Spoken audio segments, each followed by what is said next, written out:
አርሶ አደሮቻችን እያመረቱ ብቻ አይደለም ከመዋጮቻቸውም እሴት እያፈሩ ይገኛሉ ሲሉ ጠቅላይ ሚኒስትር ዶክተር አብይ አህመድ ተናገሩ። ጠቅላይ ሚኒስትሩ በማህበራዊ ትስስር ገጻቸው ባሰፈሩት መልእክት በ1996 የተመሰረተው የጊቤ ዴዴሳ የገበሬዎች ህብረት ስራ ማህበር 207 የመጀመሪያ ደረጃ ማህበራትን ያቀፈ ነው ብለዋል። 167,000 ገበሬዎችን የሚያገለግለው ማህበሩ አሁን ላይ የግብርና ግብዓቶችን ከማቅረብ ተሻግሮ የምርት እሴትን ወደ መጨመር ማሳደጉንም ገልጸዋል።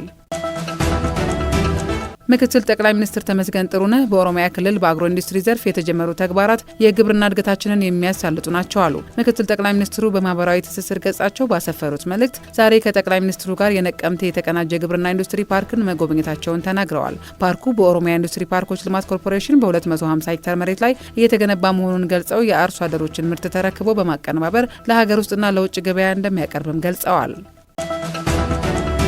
የኢትዮጵያውያን ያልገዛም ባይነት ጽናት የታየበት 89ኛው የካቲት 12 የሰማዕታት ቀን መታሰቢያ በዓል በአዲስ አበባ 6 ኪሎ በሚገኘው የሰማዕታት ሐውልት ፊት ለፊት ተከብሯል። በአከባበር ስነ ስርዓቱ ላይ አባትና እናት አርበኞች በመገኘት የአበባ ጉንጉን በማኖር የሰማዕታቱን መስዋዕትነት ዘክረዋል። የጥንታዊት ኢትዮጵያ ጀግኖች አርበኞች ማህበር ፕሬዚደንት ልጅ ዳንኤል ጆቴ መስፍን በዚህ ወቅት ወጣቱ ትውልድ አያትና ቅድመ አያቶቹ ለሀገር ፍቅርና አንድነት የከፈሉትን የህይወት መስዋዕትነት በማሰብ ሀገሩን ከጠላት ጥቃት እንዲጠብቅ ጥሪ አቅርበዋል።